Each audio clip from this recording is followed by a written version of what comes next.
Pittsburgh versus UVA.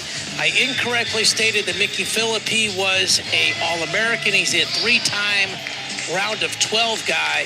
Christian, I got excited because he's the only guy to beat Dayton Fix in the regular season. He also looks like the guy that if you brought your book back to the library late would just probably whip the hell out of you and you wouldn't even know what was coming, right? Well, I've known Micky for a very long time, and I know looks are deceiving. He will kick your butt, and it looks like it to me.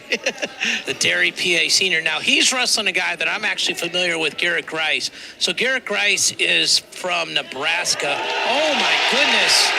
I was just about to tell you how explosive he was, and I waited too long for that statement.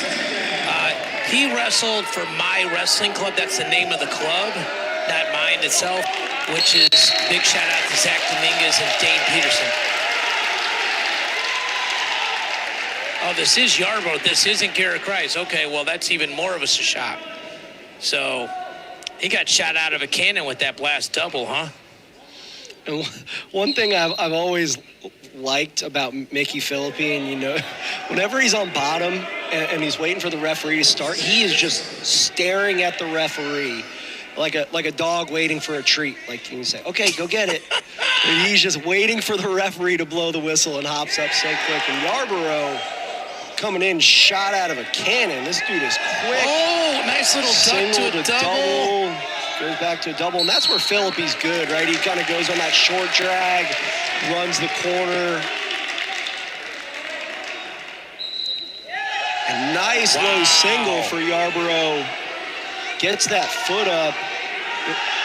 Phillippi's hard to score on here. He's stingy. Kind of fights that, like a reverse head wheel, and bumps that outside, and gets his foot back to the mat. Great defense. And this is where Phillippi's good, right? He gets that Russian. He's going to jack it up, punch it to the ground, kind of look for short offense position. There he is, there. He's got that Merkel. Look at Yarbrough right out of it. Yeah, he should just let him go, yeah. So 3-3. 90 seconds in, and this is just fun. Yes, fun is the perfect word. Like, sometimes you forget, like, you don't necessarily have to talk all the time. Sometimes you can just soak it up, right? So, like, and Christian, if we're going to complain about the grounded rule, we got to call it a 2-on-1 and not a Russian. We can't give the Russians any credit for anything, right? I love Russian wrestling too much that I can't give him credit. So, Fair enough. Fair enough. He's got that tie. We'll call it that tie. That tie. If we're crossing paths at the World Cup, we got to give credit to the foreign countries. Like, there's a move called the Iranian. So, like, there's a move called the Bazigar, actually named after a specific wrestler. So, Phillippi doing a good job making that adjustment in the middle of the match, right? He going down to a knee, staying low, almost like looking level, like a cat. Yeah, right? Like, meeting his eye level. We talk about that a lot.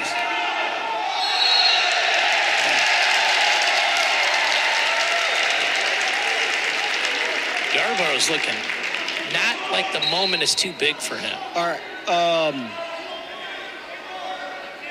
Yarbrough. Is this... Do you know, I know you're a wrestling junkie, is his little brother the kid who won cadet freestyle at Fargo this year? Yes. All right, that's where Yeah. So 3-3. So, yeah, this is the Grice. This is the kid I was telling you about that they love so much. Big recruit. Paulson's super excited to get him. So they might work out together, right?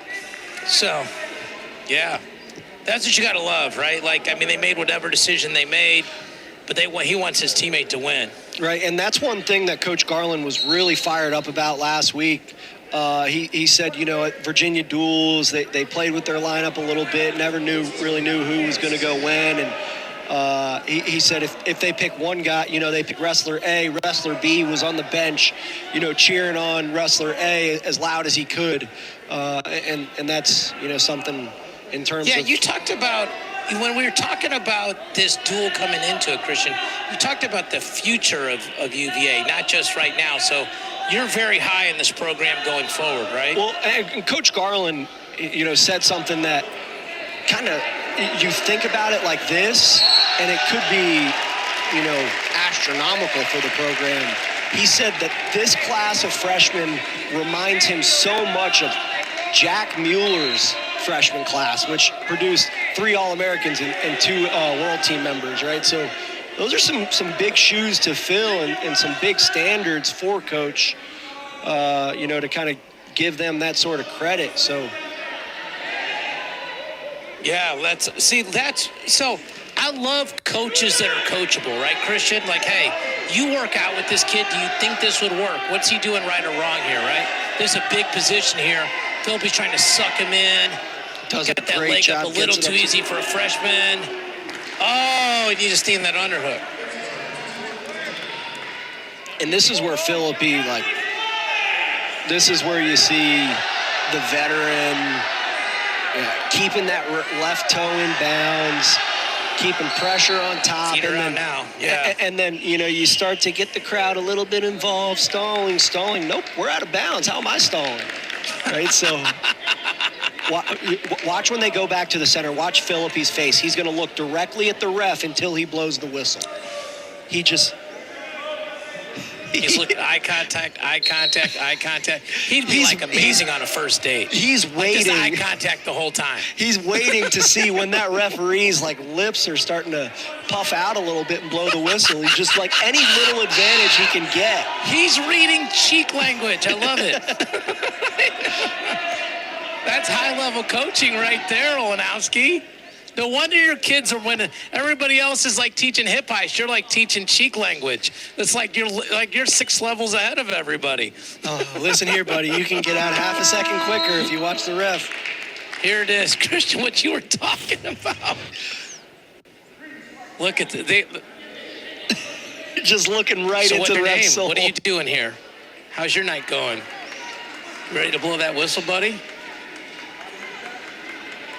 And go. That's so good. I noticed this because I've known Micky since, I was probably in middle school. If you know wrestling, you know the great Rob Waller. Yes. And Micky was a Robbie Waller guy growing up. So Rob got my brother into college in 2005. And we used to go to camps. He used to come to Virginia and all that. So Micky may not remember me, but I remember him when he was a little guy. So Olenowski, with the life you live, you're either famous or infamous. It just depends on how you're acting that day. Come on now. With last names like ours, you got to either be real good or real bad. You can't be real average. Nobody cares about real average. Doing a good job riding here. And Yarbrough should have picked neutral, right? Absolutely. And from a veteran standpoint, right? The little things, Phillippi just kind of stole the momentum, right?